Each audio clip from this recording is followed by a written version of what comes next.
শুভেচ্ছা, আমন্ত্রণ দেশ জনপথ লাইভের সঙ্গে আছি আমি কানিজ লাবণী। সারা দেশে চলছে পশু কোরবানি। দর্শক, এই ব্যাপারে বিস্তারিত জানাতে ময়মনসিংহ গাজীপুর থেকে যুক্ত হচ্ছেন আমাদের সহকর্মী ইলিয়াস আহমেদ ও নজরুল ইসলাম। আমরা শুরুতেই চলে যাচ্ছি সহকর্মী নজরুলের কাছে, তিনি রয়েছেন গাজীপুরে। নজরুল, গাজীপুরে তো ঈদের জামাত শেষ হয়ে গেছে, পশু কোরবানিও নিশ্চয়ই শুরু হয়েছে। কি পরিস্থিতি দেখছেন সেখানে? পরিচ্ছন্নতার বিষয়ে কি মানুষ সচেতন কিনা, কি তথ্য রয়েছে জানাবেন আমাদের।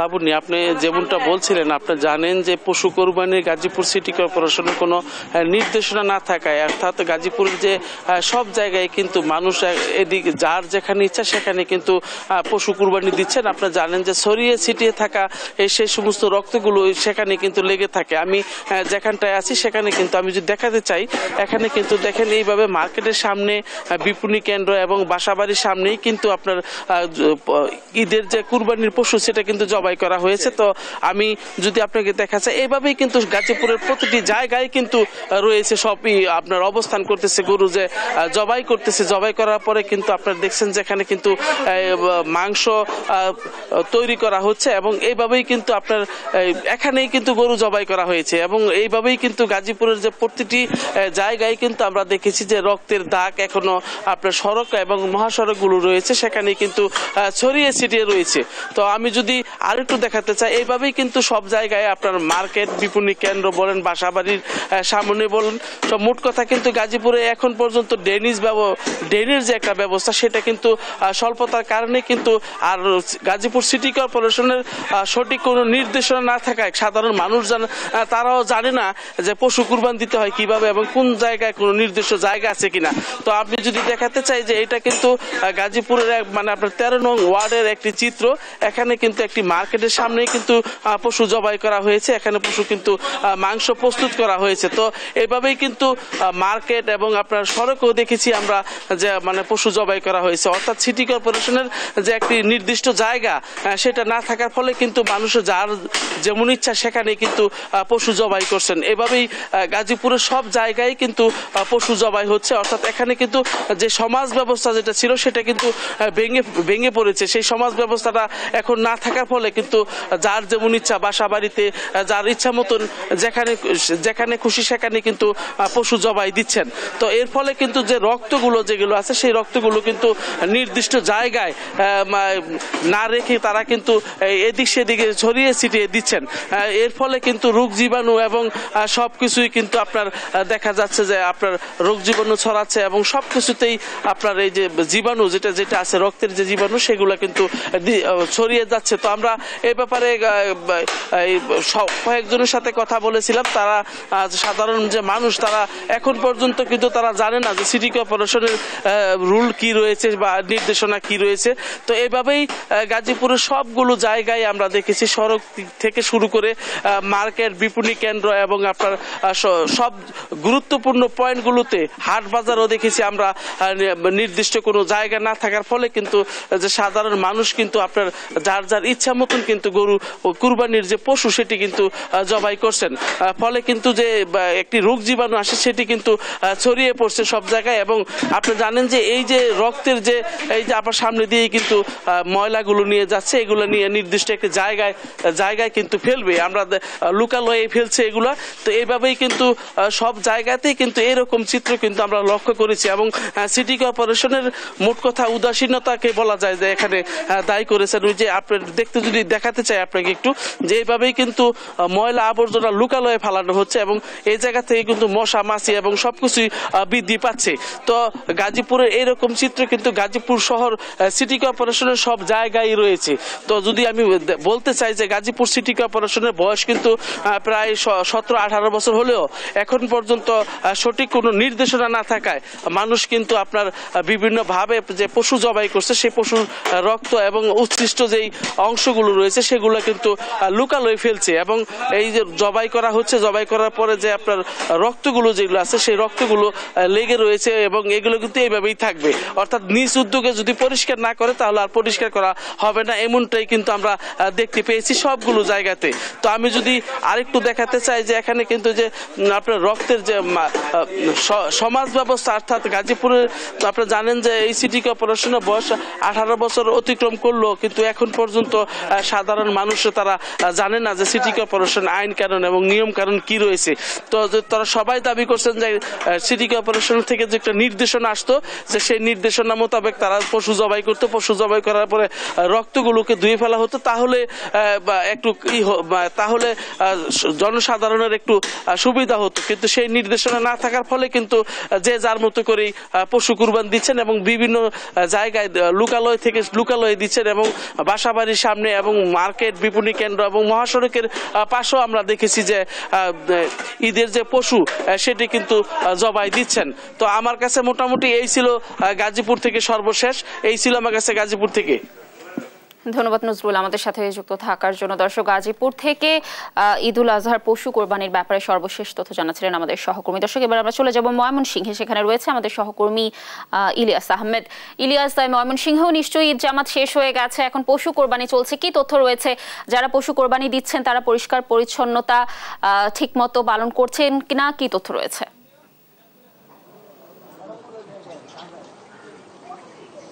ঈদ মোবারক। সকালেই কিন্তু ঈদুল আজহার নামাজ অনুষ্ঠিত হয়েছে, অর্থাৎ নামাজ শেষে মুসল্লিরা কিন্তু তারা তাদের সামর্থ্য অনুযায়ী কুরবানি করছেন। অর্থাৎ ময়মনসিংহ সিটি কর্পোরেশনের 33টি ওয়ার্ডেই কিন্তু কুরবানির যে কার্যক্রম সেটি কিন্তু চলমান রয়েছে। অর্থাৎ ময়মনসিংহ সিটি কর্পোরেশনের তথ্য মতে 508টি স্থানে কিন্তু কুরবানির পশু জবাইয়ের যে নির্দিষ্ট স্থান সেটি কিন্তু নির্ধারণ করা হয়েছিল। অর্থাৎ এই নির্ধারিত স্থান ছাড়াও কিন্তু আমরা দেখেছি যে অন্যান্য স্থানেও কিন্তু যত্রতত্রভাবে কোরবানির পশু জবাই করা হচ্ছে। তো এতে করে আসলে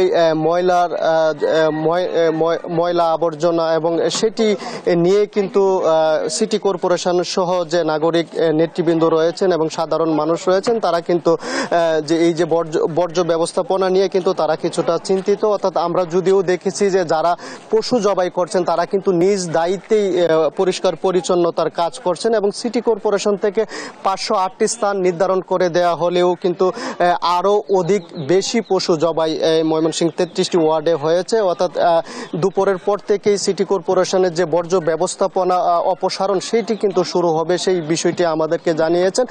অর্থাৎ যত্রতত্রভাবে বেশ কিছু জায়গায় পশু জবাই করায় রোগ জীবাণুর সংখ্যা কিন্তু রয়েছে সেই বিষয়টি এবং এছাড়াও দুর্গন্ধ ছড়াবে সেই আশঙ্কাও কিন্তু স্থানীয়রা করছেন এবং সিটি কর্পোরেশন বলছেন যদিও তাদের পরিচ্ছন্নতা কর্মীরা কিন্তু সবগুলো অপসারণ করবে এবং পরিষ্কার পরিচ্ছন্ন করে আসলে দূষণমুক্ত শহর সেটি কিন্তু করবেন তারা। আমরা একজনের সঙ্গে একটু যুক্ত হব। নামাজ শেষে তো আপনারা কুরবানি করেছেন এবং একটু জানতে চাই এই যে ঈদুল আজহার তাৎপর্য এবং কুরবানি শেষে এই যে আনন্দটুকু একটু জানতে। জি, ধন্যবাদ দেশ টিভিকে। আসলে আমাদের পবিত্র ঈদুল আজহার যে ত্যাগের মহিমায় যে আমরা কুরবানি দেই, আমরা এখানে যারা কুরবানি দিয়েছি সবাই পরিবেশ সম্বন্ধে অবগত থাকার পরে আমরা চেষ্টা করতেছি, আপনারা লক্ষ্য করছেন যে সাথে সাথে এগুলি যাতে পরিষ্কার হয়ে যায় এবং মহান আল্লাহ রাব্বুল আলামিন আমাদের কুরবানিকে যেন কবুল করে নেয় সেই উদ্দেশ্যে আমরা এখানে কুরবানি দিয়েছি। আল্লাহ তাআলা আমাদের প্রত্যেকের কুরবানিকে কবুল করুক এই কামনা সকলের কাছে, মহান আল্লাহর কাছে। ধন্যবাদ। আসলে শুনছিলেন যে যারা নিজ দায়িত্বে নির্দিষ্ট স্থান ছাড়াও অন্যান্য স্থানে যারা কুরবানি করছেন তারা কিন্তু নিজ দায়িত্বে এই যে বর্জ্য অপসারণ সেই বিষয়টি কিন্তু তারা ধুয়ে মুছে দিচ্ছেন, সেই বিষয়টি কিন্তু বলছিলেন। এবং আমরা দেখেছি যে নগরীর প্রত্যেকটি সড়ক এবং সরু সড়কেও কিন্তু এই যে কুরবানি পশুর কার্যক্রম অর্থাৎ সেই কার্যক্রম কিন্তু এখনো পর্যন্ত চলমান রয়েছে। আমরা বিষয়টি নিয়ে সিটি কর্পোরেশনের সঙ্গে কথা বলেছিলাম। সিটি কর্পোরেশন থেকে জানানো হয়েছে যে তাদের 6 শতাধিক পরিচ্ছন্নতা কর্মী তারা কিন্তু এই বর্জ্য অপসারণ কাজে তারা নিয়োজিত থাকবেন, সেই বিষয়টি তারা বলছিলেন। অর্থাৎ দুপুরের পর থেকে তাদের যে বর্জ্য অপসারণ কার্যক্রম সেই কার্যক্রম কিন্তু তারা শুরু করবেন, সেই বিষয়টি কিন্তু তারা বলছিলেন। এছাড়াও আজকে যদি বলি যে আবহাওয়া ভালো রয়েছে, অর্থাৎ ময়মনসিংহের কোথাও এখনো পর্যন্ত কিন্তু বৃষ্টি হয়নি, যার কারণে ময়মনসিংহ নগরীতে আসলে দুর্গন্ধ ছড়ানোর কোনো যে বিষয়টি সেটি কিন্তু কিছু আশঙ্কা থাকলেও কিন্তু যারা কুরবানি করছেন তারা নিজ দায়িত্বে সেইগুলো পরিষ্কার করার চেষ্টা করছেন। এছাড়াও সিটি কর্পোরেশন থেকে ফিনিনাইল এবং ব্লিচিং পাউডার সহ যা অন্যান্য সরঞ্জামাদি রয়েছে সেইগুলো কিন্তু তাদের যে নির্দিষ্ট স্থান রয়েছে সেই নির্দিষ্ট স্থানগুলোতে কিন্তু তারা দেওয়ার চেষ্টা করছেন এবং তারা বলছেন যে বিকেলের মধ্যেই যে তাদের বর্জ্য অপসারণ কার্যক্রম সেই অপসারণ কার্যক্রম কিন্তু তারা সম্পূর্ণ করবেন। সেই লক্ষ্যে তাদের 24টি বর্জ্য অপসারণ গাড়ি কিন্তু তারা প্রস্তুত রেখেছেন। এছাড়াও 6 শতাধিক শ্রমিক তাদের প্রস্তুত রয়েছে এবং তারা তাদের কার্যক্রম দুপুর থেকেই শুরু করবেন। অর্থাৎ বলা যায় যে পরিচ্ছন্নতার মধ্যে যেন কুরবানি সম্পূর্ণ হয় সেই লক্ষ্যে কিন্তু সিটি কর্পোরেশন কাজ করছেন। এছাড়াও স্থানীয় যারা কুরবানি দিচ্ছেন তারাও কিন্তু সেই বিষয়টি লক্ষ্য রেখেই কুরবানি সম্পূর্ণ করছেন। এই ছিল আমার কাছে ময়মনসিংহের কুরবানির যে প্রস্তুতি তা নিয়ে সর্বশেষ তথ্য। ধন্যবাদ ইলিয়াস আমাদের সাথে যুক্ত থাকার জন্য। দর্শক, ময়মনসিংহ থেকে ঈদুল আজহা এবং পশু কোরবানির ব্যাপারে সর্বশেষ তথ্য জানাচ্ছিলেন আমাদের সহকর্মী। দর্শক, সারা দেশে উদযাপিত হচ্ছে পবিত্র ঈদুল আজহা এবং পশু কোরবানিও চলছে। সেই সাথে পশু কোরবানি শেষে এখন চলছে বর্জ্য অপসারণের কাজও। এ বিষয়ে আরো তথ্য জানাতে আমাদের সাথে সরাসরি যুক্ত হচ্ছেন নারায়ণগঞ্জ থেকে সহকর্মী বিল্লাল হোসেন। বিল্লাল, নারায়ণগঞ্জে কেমন চলছে বর্জ্য অপসারণের কাজ? সিটি কর্পোরেশন কি ধরনের ব্যবস্থা নিয়েছে, কি তথ্য রয়েছে? লাবণী, ঈদ মুবারক। প্রতি বছরের মতো এবছরও কিন্তু ঈদুল আজহা উপলক্ষে নারায়ণগঞ্জে কয়েক লাখ পশু কিন্তু কোরবানি করা হয়েছে এবং আজকে একেবারে ফজর নামাজের পরপরই কিন্তু নারায়ণগঞ্জের বেশ কিছু মসজিদে ঈদের জামাত অনুষ্ঠিত হয়। ফলে তখন থেকে এখন পর্যন্ত কিন্তু পাড়া মহল্লার অলিগলি রাস্তাতে কিন্তু এই পশু কোরবানি করা হচ্ছে এবং এই পশুর যে বর্জ্য রক্ত সেগুলো যাতে দ্রুত অপসারণ করা হয় সেই জন্য নারায়ণগঞ্জ সিটি কর্পোরেশনের পক্ষ থেকে কিন্তু গত কয়েকদিন ধরেই নানা ধরনের দিক নির্দেশনা দিয়ে আসছেন এবং আজকে কিন্তু সকাল থেকেই বর্জ্য ব্যবস্থাপনায় যারা দায়িত্বে রয়েছেন তারা কিন্তু কাজ করছেন। সব মিলিয়ে নারায়ণগঞ্জ সিটি কর্পোরেশনের 27টি ওয়ার্ডে প্রায় 1600 পরিচ্ছন্ন কর্মী কিন্তু তারা কাজ করছেন এবং যদি একটু দেখাই দেখবেন যে এবার কিন্তু নতুন একটি অত্যাধুনিক গাড়ি তারা সংযোজন করেছেন যাতে করে সড়ককে বা গলিতে গলিতে যেখানেই পশুগুলোকে জবাই করা হয়েছে বা কোরবানি করা হয়েছে সেগুলো রক্ত বর্জ্য যাতে দ্রুত অপসারণ করতে পারেন সেই বিষয়গুলো মাথায় রেখেই সিটি কর্পোরেশন কিন্তু কাজ করছে। আমরা কি ধরনের বর্জ্য ব্যবস্থাপনার উদ্যোগ নেওয়া হয়েছে সার্বিক বিষয়ে জানবো নারায়ণগঞ্জ সিটি কর্পোরেশনের বর্জ্য ব্যবস্থাপনা কর্মকর্তা আবুল হোসেনের কাছ থেকে। প্রথমে আজকের ত্যাগের মহিমান্বিত পবিত্র ঈদুল আজহার শুভেচ্ছা জানাচ্ছি। প্রতি বছরের ন্যায় নারায়ণগঞ্জ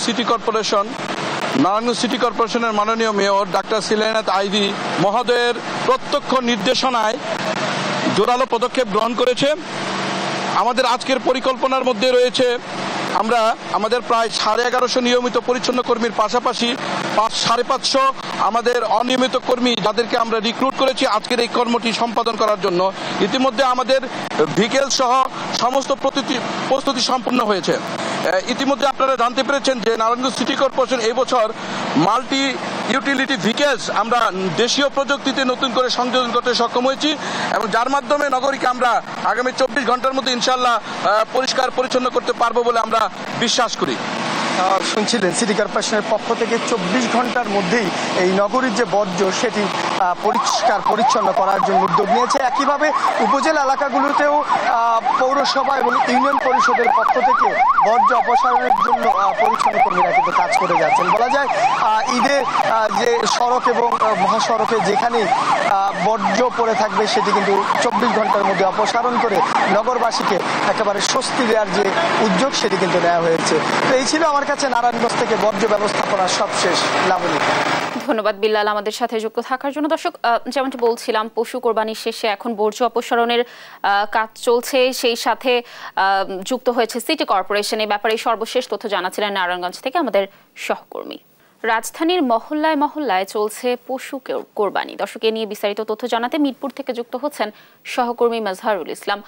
মাজহার, নির্ধারিত স্থানে পশু কি জবাই হচ্ছে কিনা, আর বর্জ্য অপসারণে সিটি কর্পোরেশনের তৎপরতা কেমন দেখছেন, কি তথ্য রয়েছে আপনার কাছে জানাবেন? জি, আপনাকে ধন্যবাদ। আপনি যেমনটা বলছিলেন যে আজকে পবিত্র ঈদুল আজহা এবং কিন্তু দেশের রাজধানী দেশসহ সারা দেশসহ রাজধানীতেও কিন্তু পশু কোরবানি হচ্ছে এবং রাজধানীর বিভিন্ন জায়গাতে পশু কোরবানি হচ্ছে। কিন্তু আমরা এই মুহূর্তে আছি মিরপুরে। এখানে মিরপুরের একটা নির্ধারিত স্থান, উত্তরের মেয়র বলেছিলেন যে প্যারিস রুটের মাঠে যারা গরু কোরবানির জন্য নির্ধারিত স্থান রাখা হয়েছে এবং এখানে যারা গরু কোরবানি করবে তিনি তাদেরকে পুরস্কৃত করার কথাও বলেছিলেন। কিন্তু এখানে সেটা যেটা দেখলাম মানে খুবই দুঃখজনক ব্যাপার, সেটি হচ্ছে তিনি যে মাঠটি পশু কোরবানির জন্য নির্ধারণ করেছিলেন তার পাশেই কিন্তু অনেকগুলো আবাসিক ভবন রয়েছে এবং আশপাশের যতগুলো এলাকা আছে খুব ক্লোজলি তারাও সেখানে মাঠে গরু জবাই না করে কিন্তু বাসার নিচে বা রাস্তার পাশে তারা গরু জবাই করছেন এবং সেখানেই তারা গরু কোরবানি দিচ্ছেন। এবং সবচেয়ে এটা খুবই আশ্চর্যজনক বিষয় যে যেখানে বড় একটা মাঠ রয়েছে এবং যেখানে উদ্যোগ নেওয়া হয়েছে এখানে পশু কোরবানির জন্য নির্ধারিত স্থান হিসাবে, সেখানে মানুষ পশু কোরবানি করছে না, বরঞ্চ রাস্তার পাশেই তারা পশু কোরবানি করছেন এবং এক ধরনের বিশৃঙ্খলা বলতে যা বোঝায় সেটাই কিন্তু হচ্ছে। এবং এখানে নিয়ম মালায়ের কোনো বালাই নেই, নিয়মের কোনো বালাই নেই, যে যেখানে পারছে নিজেদের মতো কোরবানি দিচ্ছেন। এবং সবচেয়ে বড় কথা হচ্ছে যে এখানে এত কাছে একটা বড় মাঠ থাকা সত্ত্বেও কিন্তু কেই মাঠে কোরবানি দিচ্ছে না, দু একটি গরু ছাড়া বেশিরভাগ মানুষই কিন্তু নিজেদের বিল্ডিংয়ের নিচে বা রাস্তার পাশে কোরবানি দেওয়ার ফলে কিন্তু মানুষকে ভোগান্তিতে পড়তে হচ্ছে এবং যারা রাস্তা দিয়ে হাঁটছেন তাদেরকে এই দুর্গন্ধে তারা বিরক্তি প্রকাশ করছেন। আমরা সাধারণ মানুষের সাথে কথা বলে তাদের উদ্দেশ্য দেখে যেটা বুঝতে পারলাম তারা এই কাজটিতে খুবই বিরক্ত, কারণ এত কাছাকাছি একটা বড় মাঠ থাকা সত্ত্বেও মাঠে পশু কোরবানি না দিয়ে রাস্তার পাশে পশু কোরবানি দেওয়ার ফলে পরিবেশ বিপন্ন হচ্ছে এবং আশপাশের যারা আবাসিক এলাকাগুলো আছে তারাও কিন্তু তাদেরকে দুর্গন্ধের মধ্যে থাকতে হচ্ছে, যার ফলে তাদেরকে নানা ধরনের দুর্ভোগের মধ্যে পড়তে হচ্ছে। একটার দিকে মেয়র আতিকের এখানে আসার কথা রয়েছে, তখন হয়তো আমরা জানতে পারবো তিনি যে উদ্যোগটি নিয়েছিলেন সেটি আসলে কতটুকু সফল হয়েছে, কেনই বা মানুষ এত কাছে মাঠ থাকা সত্ত্বেও মাঠে এসে গরু কোরবানি দিলেন কিনা, কোথায় কোনো গেপ রয়েছে কিনা, এই জিনিসগুলো হয়তোবা তিনি যখন আসবেন তখন হয়তোবা বোঝা যাবে। আমরা কিন্তু সকাল থেকে রাজধানীর বিভিন্ন জায়গাতে ঘুরছি, বেশিরভাগ জায়গাতে কিন্তু রাস্তার পাশে বা বাসার নিচে কোরবানি হচ্ছিল। আপনি জানেন যে মহান আল্লাহ সন্তুষ্টির জন্য হচ্ছে পবিত্র ঈদুল আজহাকে কেন্দ্র করে মানুষ কোরবানি দিচ্ছেন এবং এই কোরবানির মাধ্যমে তারা সৃষ্টিকর্তা সন্তুষ্টি লাভ করতে চান। একই সাথে যারা নিঃস্ব বা দরিদ্র বা হচ্ছে সাধারণ মানুষ আছে তারা তাদের মধ্যে এই মাংস বা এইগুলো বিতরণ করবেন এবং যারা গরিব মানুষ আছে তারাই মাংসগুলো নিয়ে উপকৃত হবেন। একই সাথে চামড়া যেগুলো আছে যেগুলো মসজিদ মাদ্রাসার বিভিন্ন জায়গায় হচ্ছে চলে যাচ্ছে। আপনি জানেন যে বাংলাদেশের এই চামড়াগুলো পরবর্তীতে মিরপুরের ট্যানারি পল্লীতে চলে যাবে, সেখান থেকে সংস্করণ করা হবে। এবং আজকে সকাল থেকেই কিন্তু এই নামাজের পরেই মানুষ হচ্ছে কোরবানির জন্য নিজেদেরকে প্রস্তুতি হচ্ছিলেন এবং তারা কিন্তু তাদের পশুগুলোকে তারা কোরবানি দিচ্ছিলেন এবং বিভিন্ন শ্রেণীর পেশার মানুষ, বিশেষ করে একটা শ্রেণী যারা আছে যারা হচ্ছে কোরবানি পশুর কাজ করার জন্য তারা ঢাকায় এসছেন, তারাও কিন্তু নিজেদের জায়গা থেকে কাজ করছেন। কিন্তু বর্জ্য ব্যবস্থাপনার যে অব্যবস্থাপনা সেটি কিন্তু রয়েই গেছে, কারণ যে জায়গাতে আসলে কোরবানি করার কথা ছিল তার কোনো নির্দিষ্ট জায়গাতে মানুষ কোরবানি করছে না। দিন শেষে তাদের যেটা কথা যে আল্লাহর উদ্দেশ্যে তারা কোরবানি দিচ্ছেন এবং আল্লাহকে সন্তুষ্টি করার জন্য কোরবানি দিচ্ছেন। তবে বর্জ্য অব্যবস্থাপনার যে বিষয়টি আছে এটি নিয়ে আমরা তাদের সাথে কথা বলার চেষ্টা করেছিলাম। তারা বলেছে যে ক্ষণিকের জন্য তাদের এই কাজটা করতে হচ্ছে, অন্য কোথাও গেলে তাদেরকে অনেক সময় লাগে, কম সময়ের মধ্যে শেষ করতে হয়। এখন এগুলো যদি এই বর্জ্যগুলো যদি যথাসময়ের মধ্যে ঠিক না করা যায় বা হচ্ছে যদি পয় নিষ্কাশন ব্যবস্থা যথাযথভাবে না করা যায় তাহলে এটাই কিন্তু মানুষের দুর্ভোগের কারণ হবে। এই জন্য তারা চাচ্ছে যে যথাসময়ের মধ্যেই, বিশেষ করে যারা এই অঞ্চলের বাসিন্দা আছেন তারা বলছেন যে যথাসময়ের মধ্যেই এই বর্জ্যগুলো ঠিক জায়গায় যেখানে রাখা সেখানে রাখবে এবং মানুষকে দুর্ভোগ থেকে মুক্তি পাবে এবং পরিবেশটা যেন বিপন্ন না হয়। এই দিকটা কিন্তু তার বারবার বলছিলেন যে এতে করে যে দুর্গন্ধ ছড়াবে এটা পরিবেশ এবং সবার জন্যই কিন্তু অস্বস্তির কারণ হয়ে দাঁড়াবে। তাই তারা বলছেন যে যেখানেই কুরবানি দিয়েছেন এবং আল্লাহ সন্তুষ্টি লাভের জন্য বা ঈদুল আজহা উপলক্ষে মানুষ কুরবানি দিয়েছেন সেগুলো তারা নিজ দায়িত্বে বা হচ্ছে সিটি কর্পোরেশনের উদ্যোগে সেগুলো যথাসময়ে এখান থেকে সরানো হবে, এটাই কিন্তু তাদের প্রত্যাশা। এই ছিল রাজধানীর মিরপুর প্যারিস মাঠ থেকে আমার কাছে কুরবানির পশু সম্পর্কে সর্বশেষ তথ্য। ধন্যবাদ মাজহার আমাদের সাথে যুক্ত থাকার জন্য। দর্শক, যেমনটি বলছিল আমাদের সহকর্মী, রাজধানীর মহল্লায় মহল্লায় পশু কোরবানি শুরু হয়েছে এবং সেই সাথে বর্জ্য অপসারণে কাজ করছে সিটি কর্পোরেশন। এ ব্যাপারে সর্বশেষ তথ্য জানাচ্ছিলেন আমাদের সহকর্মী। কোরবানি শেষে বর্জ্য ব্যবস্থাপনার পাশাপাশি চলছে চামড়া সংগ্রহের কাজ। মৌসুমী ব্যবসায়ীরা বিভিন্ন জায়গা থেকে চামড়া সংগ্রহ করে নিয়ে যাবেন বিভিন্ন স্থানে বসা অস্থায়ী চামড়ার হাটগুলোতে। দর্শক, এ বিষয়ে আরো তথ্য জানাতে সাভার থেকে সরাসরি যুক্ত হচ্ছেন সহকর্মী শাহিনুর রহমান শাহিন, জয়পুরহাট থেকে রেজাউল করিম রেজা। আমরা শুরুতেই চলে যাব সাভারে, সেখানে রয়েছেন আমাদের সহকর্মী শাহিন। শাহিন, চামড়ার দরদাম কেমন দেখছেন, কি বলছেন যারা চামড়া কিনতে এসেছেন, জানাবেন আমাদেরকে। লাবণী, ঈদ মুবারক। আমি কিন্তু এই মুহূর্তে আছি সাভারের কবিরপুর এলাকায়। আমি এই এলাকায় সকাল থেকে ঘুরেছি, বিভিন্ন যে কুরবানির স্পটগুলিতে ঘুরে ঘুরে দেখেছি এবং এখানে প্রতিনিয়ত আমরা দেখতেছি যে গরুর চামড়া কিছুটা বিক্রি হলেও ছাগল ভেড়ার চামড়া কোনো অবস্থাতে বিক্রি হচ্ছে না, এমনটি কিন্তু আমরা দেখতে পাচ্ছি। আপনাদেরকে যদি দেখাই যে এই চামড়ার কিন্তু সরকার দেয়া যে নির্ধারিত রেটেও কিন্তু এই চামড়া বিক্রি হচ্ছে না, এমনটি কিন্তু দেখেছি। আমরা কিন্তু অনেকেই কিন্তু দেখেছি যে এখানে যে গরুর চামড়া কিনেছে তারাও কিন্তু যে নির্দিষ্ট যে দাম আছে বেঁধে দেওয়া দাম, এই দামে কিনছে না, তার অর্ধেক দামে চামড়া কিনতেছে মৌসুমী ব্যবসায়ীরা, এমনটি কিন্তু আমরা দেখতে পাচ্ছি। আপনাকে যদি সাভারের শিল্প কারখানার চামড়া শিল্প নগরের হিসাবটা বলি, যে টোটাল সংগ্রহ মাত্রা সারা দেশে আছে হলো 1,07,00,000 লক্ষ্যমাত্রা আছে। এবার আপনাকে সাভারের যদি বলি, শিল্প অঞ্চলের কথা যদি বলি, আমরা এখানে যে ডক্টর সাজিদুল ইসলাম শিপলো উপজেলা পানি সম্পদ কর্মকর্তা সাভার, উনার বরাদ দিয়ে আমরা যতটুকু জানতে পেরেছি, উনি বলেছে যে 10,000-এর মতো ছাগল, ভেড়া এবং গরুর, মহিষের কিন্তু কুরবানি হবে এই সাভারে। আর সব মিলে যদি কুরবানির কথা আমরা আপনাদেরকে বলি, যে আসলে প্রত্যেকটা জায়গায় কিন্তু আমরা দেখতে পাচ্ছি যে ছাগলের যে চামড়া তারা ফেলে দিচ্ছে, এমনটি কিন্তু দেখতে পাচ্ছি। আমরা যদি এখানে একজন কুরবানি দিতে আসা একজনের সাথে কথা বলার চেষ্টা করি, আপনার সাথে একটু কথা বলার জন্য। আচ্ছা, আপনাদের এখানে গরুর চামড়া কিরকম বিক্রি হয়েছে? 1,75,000 টাকার গরু এখানে 400 টাকা দাম কইছে। হ্যাঁ, তা আমরা দেখছি যে 200 টাকা আর বাড়ে কেমন চামড়া যে পিছনে আছে যে কাটা হয়েছে। আর ছাগলের চামড়া কয় এগুলো চলবো না, কয় এগুলো নিয়ে গেলে আমাকে বুঝা, এগুলো নিয়ে গেলে আমরা চলবো না। সরকারে তো এই যে লবণের দামও কমাই দিছে এবার চামড়া শিল্প বাঁচানোর জন্য। এটা দেখা যাচ্ছে কি মৌসুমী ব্যবসায়ীরা এগুলো কোনো দাম ঠাম কয় না। আমরা এই যে 20,000 টাকা ছাগল আর 18,000 টাকা ছাগলের চামড়া 20 টাকাও দাম কয় না। এটা যেমনটি বলছিলেন যে আসলে ভেড়ার যে চামড়া, এই চামড়ার কিন্তু কোনো অবস্থাতে তারা দাম পাচ্ছে না, এমনটি কিন্তু আমাদেরকে জানাচ্ছে। এবং আমরা যদি আপনাদেরকে বলি যে বিশেষ করে কেমিক্যাল এবং অন্যান্য যে লবণের দাম কিন্তু কম হওয়ায় আমরা দেখেছি ট্যানারিতে কিন্তু বিশেষ করে ওখানে কিন্তু আমরা দেখেছি যে বিশেষ করে সব রকম ব্যবস্থাপনা কিন্তু ইতিমধ্যে করা হয়েছে ট্যানারি শিল্প অঞ্চল থেকে। আর আমি যদি এখনই একই খবর নিয়ে চলে যাব জয়পুরহাটে রেজাউল করিম রাসেলের কাছে।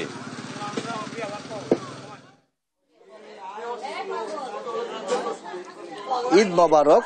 শাহিন, আপনি জানাচ্ছিলেন সাভারের চামড়ার খবরাখবর। আমি একটু জয়পুরহাটের চামড়া, যে আমাদের যে পশু কুরবানি চলছে এরপরে কিন্তু আমাকে এখানে, আমি এখন দাঁড়িয়ে আছি জয়পুরহাটের আমতলী চামড়া গুদাম এলাকায়।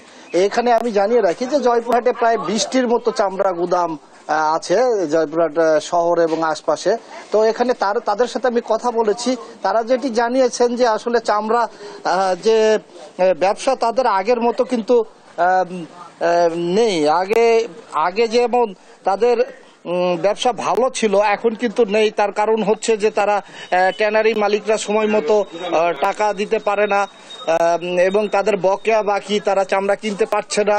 এবং পাশাপাশি চামড়ার কিন্তু সরকার নির্ধারিত করে দিলেও এখানে কিন্তু নির্ধারিত দামে চামড়া তারা কিন্তু কিনে না, মানে ট্যানারি মালিকরা কিনে না, এরকম অভিযোগ করেছেন। আমি একটু এখন এখানকার জয়পুরহাট জেলা চামড়া ব্যবসায়ী মালিক গ্রুপের সভাপতি শামীম সাহেবের সঙ্গে জানবো যে আপনারা এই চামড়া ব্যবসার কি অবস্থা এবং আজকের যে চামড়া, যে ঈদ উপলক্ষে যে আপনারা চামড়া কিনছেন, এটা কেমন দামে কিনবেন, কি অবস্থা একটু জানাবেন। আমরা সরকারের বেঁধে দেওয়া নির্ধারিত দামে চামড়া কিনবো। এখনো চামড়ার আড়তগুলোতে তেমন চামড়া আমদানি শুরু হয়নি। হয়তো আমরা ধারণা করছি 12:30টার পর থেকে চামড়া একটু আমদানি শুরু হবে, তবে 1টা, 1:30, 2টার পর থেকে ব্যাপক আমদানি শুরু হবে। আর মূলত কয়েক বছরের টাকা আমাদের বকায় থেকে যায়, বকেয়া টাকা পরিশোধ হয় না। বকেয়া টাকা পরিশোধ হইলে হয়তো আমরা একটু প্রস্তুতি ভালো নিতে পারতাম। এবছর আমাদের প্রত্যেকটা গুদামদার এবং আড়তদারে তেমন প্রস্তুতি নেই, কারণ বকেয়া টাকাগুলো দীর্ঘদিন ধরে পড়ে রয়েছে। আমরা মাননীয় প্রধানমন্ত্রীর কাছে অনুরোধ করব যে এই চামড়া শিল্পটা ধ্বংসের পথে, এই শিল্পটাকে ফিরিয়ে আনার জন্য, এই পরিবেশটাকে ফিরিয়ে আনার জন্য তার কাছে আমরা অনুরোধ করছি যেন পরিবেশটা ফিরে আসে। তো ধন্যবাদ। আমি আরেকটা বিষয় জানিয়ে রাখি যে এই শিল্পের সাথে কিন্তু আগে প্রায় এই মৌসুমী ব্যবসায়ীরা কিন্তু ঈদ আসলে কিন্তু তারা গ্রামগঞ্জে পাড়া মহল্লায় কিন্তু চামড়া কিন্তু এবারের চিত্র কিন্তু একটু ভিন্ন। আমি সকাল থেকে অনেকগুলো পাড়া মহল্লা ঘুরেছি, তারা কিন্তু অনেকের পশু জবাই শেষ হয়ে গেছে এবং তারা কিন্তু চামড়া নিয়ে বসে আছে, কেউ চামড়া কিনতে যাচ্ছে না। আমার সামনে কিছুক্ষণ আগে কয়েকজন চামড়া বিক্রি করতে এলো, খাসির চামড়া। এখানে কিন্তু 20 টাকা করে খাসির চামড়াগুলো এখানে কিনা হলো।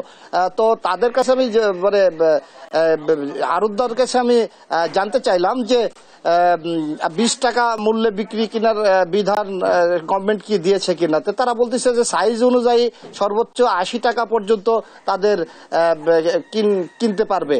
আর এমনি খাসির বাদ দিয়ে যে গরুর চামড়া, এই গরুর চামড়া কিন্তু তারা 250 থেকে 250-300 টাকার থেকে 500 টাকার মধ্যে হয়তো কিনবে। বড় সাইজের চামড়া হয়তো 700 টাকা। কারণ তাদের যেটা জানিয়েছেন যে 250 থেকে 300 টাকা হচ্ছে লবণ সহ শ্রমিক যে খরচ, সেই খরচগুলোর কারণেই কিন্তু তারা এই 300 টাকার মতো পড়ে যায়। অর্থাৎ 700 টাকা কম তাদেরকে চামড়া কিনতে হবে, কারণ ট্যানারি মালিকরা 1000 টাকার কিনে না। তো এই ছিল আমার জয়পুরহাট থেকে চামড়া নিয়ে সর্বশেষ। আমি পরবর্তীতে চামড়ার খবরাখবর নিয়ে আবারও যুক্ত হব। এটাই ছিল সর্বশেষ। ধন্যবাদ রেজা এবং শাহিন আমাদের সাথে যুক্ত থাকার জন্য। দর্শক, কোরবানি শেষে বর্জ্য ব্যবস্থাপনার পাশাপাশি চামড়া সংগ্রহের কাজও চলছে, সে ব্যাপারে দেশের বিভিন্ন প্রান্ত থেকে তথ্য জানাচ্ছিলেন আমাদের সহকর্মীরা। দর্শক, এবার শিশু সদনে থাকা অনাথ শিশুদের ঈদ কেমন কাটছে সে বিষয়ে বিস্তারিত তথ্য জানাতে পঞ্চগড় থেকে সরাসরি যুক্ত হচ্ছেন সহকর্মী রাশেদুজ্জামান বাবু। বাবু, আপনি তো শিশু সদনে রয়েছেন, কেমন কাটছে তাদের ঈদ, কি বলছে তারা, জানাবেন। ধন্যবাদ, ঈদ মোবারক লাবণী। আসলে কবির ভাষায়, যদি কবিতার ভাষায় আমি বলি, চিরসুখী জন ভবে কি কখন ব্যথিত বেদন, বুঝিবে শেষ কি সে কি যত না বিষে দংশনে যারে। আচ্ছা, এটাই হলো বাস্তব যে আসলে যার ব্যথা সেই কেবলই বুঝে। আমি যে জায়গায় বর্তমান অবস্থান করছি সেটা হচ্ছে পঞ্চগড় সরকারি শিশু পরিবার। এখানে কিন্তু আসলে প্রায় 61 জন শিশু বালক রয়েছে যারা কিন্তু আসলে নিয়মিত এখানে বসবাস করেন, এখানে থাকেন, যাদের মা নেই বাবা নেই। অর্থাৎ আজকে যে একটা পবিত্র দিন, আজকে যে একটা আনন্দের দিন, এই আনন্দের দিনেও কিন্তু আসলে তারা কিন্তু আজকে স্বজনহারা। যেই কারণেই কিন্তু আসলে তারা কিন্তু আজকে এখানে এসেছেন। এখানে জেলা প্রশাসক এসেছেন, জেলা প্রশাসক তাদের সাথে কুশল বিনিময় করছেন, শুভেচ্ছা বিনিময় করছেন। তিনি যেমনটি বলেছেন যে আসলে এখানে এসে তাকে আত্মতৃপ্তি একটা লাগে, যেই কারণে প্রতি বছরেই কিন্তু আসলে নামাজ শেষ করে কিন্তু আসলে এখানে এসে প্রথমেই দেখা করেন। এই অবস্থায় আমরা কথা বলবো এখানকার যে জেলা প্রশাসক জনাব জহিরুল ইসলামের সাথে। আপনার কাছে জানতে চাই, আপনি নামাজ শেষে কেন প্রথমে এখানে এসে বাচ্চাদের দেখা করেন? আমাদের এই পঞ্চগড় সরকারি শিশু পরিবার, এখানে যে বাচ্চারা থাকে, আমাদের 61টি বাচ্চা আছে। তো তারা কেউ, কারো বাবা নেই, কারো মা নেই। তো আমি মনে করি যে অভিভাবকের যে শূন্যতা, এটি পূরণ করার জন্য আমি প্রতি ঈদে নামাজ পড়ার পরে আমি এই বাচ্চাদের কাছে আসি, যেন এই বাচ্চারা তাদের অভিভাবকত্ব শূন্যতা এইটা যেন বুঝতে না পারে। আমি তাদের সঙ্গে খেলাধুলা করি, ছবি তুলি, তারপরে তাদের কথা শুনি, তাদের সঙ্গে গল্প করি। এটি তাদেরকে এই মেসেজটা দেওয়া যে এই বাচ্চাদের পাশে আমরা সবাই আছি, সরকার সবসময় আছে। এই জন্য এই কাজটা করে। আর আত্মতৃপ্তিতেও অবশ্যই পাওয়া যায়। এই আত্মতৃপ্তির জায়গা থেকেও আমি এই বাচ্চাদের সঙ্গে সময় কাটাতে আমাদের ভালো লাগে। এই জন্য আমরা এখানে প্রতি ঈদেই আসি। আর অন্যান্য সময় সবসময় আমরা এটার খোঁজখবর রাখি, বাচ্চারা কি খাচ্ছে, স্কুলে যাচ্ছে কিনা, এই খোঁজখবরগুলো আমরা রাখি সবসময়। ধন্যবাদ আপনাকে। আমরা কথা বলবো এখানকার যে উপ তত্ত্বাবধায়ক রয়েছেন জনাব রাকিবের সাথে। আপনার কাছে জানতে চাই যে আসলে আজকে যে ঈদের দিন আপনারা কি রকম খাবার দাবার। ধন্যবাদ। আজকে এই এতিম নিবাসী এখানে যে কয়জনই আছেন সবাই এতিম, কারোরই বাবা নেই, অনেকের বাবাও নেই, মাও নেই। জেলা প্রশাসক স্যার প্রত্যেক ঈদেই আসেন, এখানে দেখা সাক্ষাৎ করেন, ইয়ে করেন। তবে আজকে ওদের খাওয়ার যে ব্যবস্থা আছে, আজকে গরু কোরবানি হয়েছে এবং খাসি কোরবানি হয়েছে। তারা দুপুরে গরু এবং খাসির মাংসের রেজালা খাবে, পোলাও খাবে, আর রাত্রে তাদের আবার খাসির মাংস এবং গরুর মাংস আছে, সেই মিলে তাদের ইয়ে করবো। এবং আমরা যে ঈদে তাদের সঙ্গে থাকি, তাদের যে বাবা নেই বা মা নেই, তারা যেন এটা বুঝতে না পারে, এই কারণেই আমার জেলা প্রশাসক স্যার প্রত্যেক ঈদেই আসেন। আমার ডিডি স্যারের নির্দেশনায় আমরাও এখানে ওইভাবেই কাজ করে যাচ্ছি। ধন্যবাদ আপনাকে। আমরা কথা বলবো এখানকার যে একজন শিশুর সাথে যে এখানে বসবাস করে। আমি তোমার কাছে জানতে চাই যে আসলে এই ঈদটাকে কিভাবে উদযাপন করছো? জি ধন্যবাদ। এই উদযাপনটা আমাদের অনেক ভালো হচ্ছে। তারপরেও পরিবার ছাড়া যে ঈদ করা কতটা কঠিন সেটা আমরা তারা কেউ বুঝতে পারবে না। তারপরে আমাদের অনেক ভালো লাগে যে প্রতিবার আমাদের এই ঈদের সময় আমাদের ডিসি স্যার আমাদের সাথে এসে মত বিনিময় করে এবং আমাদেরকে বুঝতে দেয় না যে পরিবার ছাড়া যে ঈদ করা যে কষ্টকর সেটা যেন আমরা বুঝতে না পারি। সেই জন্য ডিসি স্যার আমাদের সাথে এসে মেলামেশা করে এবং আমাদের এখানকার খাওয়া দাওয়া পড়াশোনার বিষয় অনেক ভালো আছে। আমাদের জন্য খাওয়া দাওয়ার জন্য গরু এবং খাসি কোরবানি দেওয়া হয়েছে, সেজন্য আমরা অনেক খুশি আছি।